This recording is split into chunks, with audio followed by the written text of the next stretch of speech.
मोदी जी, हम सभी लोग पीपल के पेड़ के नीचे आकर बैठ गए हैं। बारिश का मौसम भी है। चारों तरफ हरियाली ही हरियाली है।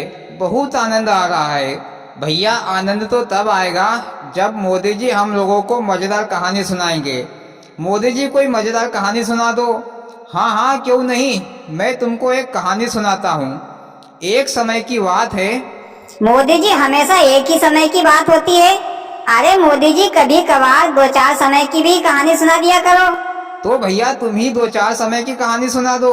नहीं नहीं मोदी जी, इसको तो कुछ भी नहीं आता, तुम तो सुनाओ। चलो ठीक है। एक समय की बात है।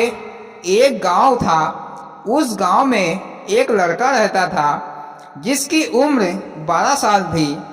वह रोजाना गांव के बाहर जंगल में जाकर एक पेड़ के नीचे खेलता। कभी पेड़ की टहनियों पर चढ़ता तो कभी झूला झूलता। पेड़ भी उससे बहुत प्यार करता था। जब तक वह लड़का पेड़ के पास खेलने नहीं आता तब तक पेड़ भी उदास रहता। जब लड़का आ जाता तो दोनों हंसी खुशी खेलने लगते, और जब वह थक जाता तो पेड़ की छांव में सो जाता। लड़का पेड़ से बहुत प्यार करता था। पेड़ बहुत खुश था। समय बीतता गया। लड़का जब बड़ा हो गया, वह अब पेड़ पर खेलने नहीं आता। पेड़ अकेले ही दुखी हो रहा था। जब लड़का एक दिन आया तो पेड़ बहुत खुश हुआ। लड़के ने पेड़ से कहा, मुझे कुछ पैसों की जरूरत है। मैं बहुत सी चीजें खरीदना चाहता हूँ। क्या तुम मुझे पैसे दे सकते हो? तो पेड़ ने कहा, पैसे तो मेरे पास नहीं है। तुम मेरे फल तोड़ लो और उन्हें बाजार में बेच दो। इससे तुम्हें कुछ पैसे मिल जाएंगे। लड़का उसी समय उस पेड़ के सारे फल तोड़कर बाजार में बेचकर आ गया, और उससे जो आमदनी हुई उससे वह अपनी जरूरत की चीजों को खरीद कर ले आया। इस तरह समय बीतता गया। कई सालों के बाद वह लड़का एक युवक बन गया। फिर वह युवक पेड़ के पास आया। युवक ने पेड़ से कहा कि मेरी शादी होने वाली है। मुझे एक घर चाहिए। क्या तुम मुझे एक घर दे सकते हो? फिर उस पेड़ ने कहा कि मेरे पास घर तो नहीं है, लेकिन तुम मेरी शाखाएं काटकर उनसे अपना घर बना लो। फिर वह युवक उस पेड़ की सारी शाखाएं काट कर ले गया और अपने लिए मकान बना लिया। पेड़ का बस तना बचा रह गया। पेड़ अभी भी खुश था। फिर कुछ साल और बीत गए। लड़का जब अधेड़ उम्र का आदमी बन गया, फिर एक दिन उसी पेड़ के पास आया और बोला, मुझे मछली पकड़ने के लिए एक नाव चाहिए।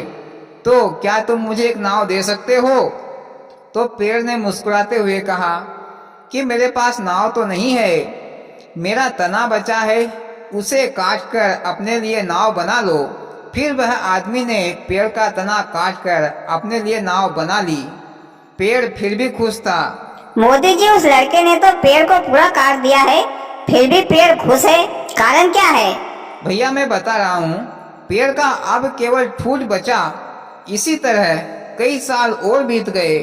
एक दिन फिर एक बूढ़ा आदमी पेड़ के ठूंठ के पास आया। पेड़ ने उसे फौरन पहचान लिया कि यह वही छोटा सा लड़का था। पेड़ उसे देखकर बहुत खुश हुआ। उससे खुशी के मारे बोलते नहीं बना। पेड़ ने कहा, बेटा, मैं तुम्हें कुछ देना चाहता हूँ, परंतु अब मेरे पास बचा ही क्या है। मेरे पास फल नहीं बचे जिन्हें तुम खा सको, ना ही मेरी शाखाएं रही जिनसे तुम झूला झूल सको, ना ही मेरा तना बचा जिस पर कि तुम चढ़ सको। तुम ही बताओ, मैं तुमको क्या दूं? तो उस बूढ़े आदमी ने कहा कि तुम देख नहीं रहे हो मेरी हालत क्या है। मेरे सारे दांत गिर चुके हैं। मैं अब फल नहीं चबा सकता। अब मेरी उम्र शाखाओं में झूलने की भी नहीं रही। तने पर चढ़ने का अब मुझ में दम कहाँ है जो मैं तने पर चढ़ सकूं। मैं बहुत थक चुका हूँ। मुझे तो बस आराम से बैठने और सुस्ताने के लिए एक जगह चाहिए। तो फिर उस पेड़ ने कहा कि आओ, मेरे ठूंठ पर शांति से बैठ जाओ और आराम करो। फिर वह बूढ़ा आदमी उस ठूठ पर बैठकर सुस्ताने लगा। पेड़ अब भी बहुत खुश था। मोदी जी, पेड़ का तो कुछ भी नहीं रहा, फिर पेड़ क्यों खुश हो रहा है? अरे भैया, पेड़ उस लड़के से बहुत प्यार करता था, इसलिए उस पेड़ ने उस लड़के के लिए अपना सारा शरीर का बलिदान दे दिया। इसीलिए वह खुश था कि मैं किसी के काम आ तो सका। इसीलिए उस पेड़ को दानी पेड़ कहते हैं। तो भाइयों, हमारे जीवन में पेड़ बहुत कीमती होता है। पेड़ से हम कुछ ना कुछ लेते ही हैं, देते कुछ नहीं है। और भैया, कहानी खत्म। वाह मोदी जी, क्या मजेदार कहानी सुनाई, सुनकर मजा आ गया। और भाइयों, आपको कैसी लगी मोदी जी की कहानी? अच्छी लगी हो तो प्लीज वीडियो को लाइक और चैनल को सब्सक्राइब करें। भोलेनाथ सबके साथ।